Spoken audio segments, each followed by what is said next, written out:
L'ingratitude du pouvoir. Le docteur Shogel Kokala Maïga, en repos forcé, selon les termes du communiqué de la primature, depuis son lieu de repos, sent et vit la solitude du pouvoir. Ce qui hier le défendait bec et ongle, garde aujourd'hui un silence assourdissant. Certains de ses soutiens courtisent déjà le nouveau Premier ministre par intérim, le colonel Abdoulaye Maïga. Ils ne parlent plus de leur ancien mentor, ne s'intéressent plus à ces nouvelles. Diable, où est donc passé le sens de l'honneur? Le pouvoir rend fou, les courtisans aussi. Tous les régimes au Mali ont eu leurs soutiens et leurs défenseurs farouches. Ces guerriers et soldats du pouvoir sont là quand le temps est clément, quand l'argent coule à flot. Ils profitent ainsi des honneurs et des privilèges du pouvoir. Ils caressent dans le sens du poil les princes du jour. Ils insultent et traitent d'aigris tous ceux qui s'opposent à leur maître. Ils inventent et créent des mythes autour du chef ou des chefs bien-aimés. Dès l'annonce des premiers nuages, les zélateurs et les courtisans se cherchent. Ils quittent le navire avec armes et bagages.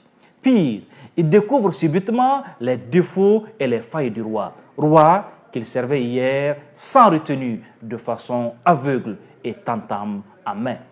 Ah, le pouvoir, il est un grand révélateur de personnalité.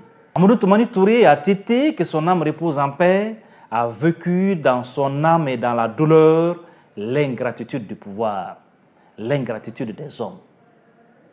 L'enfant de Soudou Baba, le héros du 26 mars, qui était adulé, aimé, respecté de tous, lui qui était chanté par les grands artistes du Mali, était abandonné seul face à son destin quand la réalité du pouvoir lui échappait. De son exil forcé à Dakar, il avait certainement compris les leçons du pouvoir. Mais c'était bien après Koulouba. Le paradoxe de l'homme malien est passé par là. L'anecdote, un ancien ministre de ATT, après son éviction du gouvernement, a passé des heures sans voir son téléphone sonner. Dérangé, perturbé par cette situation anormale, il s'interroge. Qu'est-ce qui se passe avec mon téléphone? Monsieur le ministre, votre téléphone n'est pas en panne. Vous n'avez pas reçu d'appel depuis ce matin, lui rétorque un proche. Il était sonné, le ministre.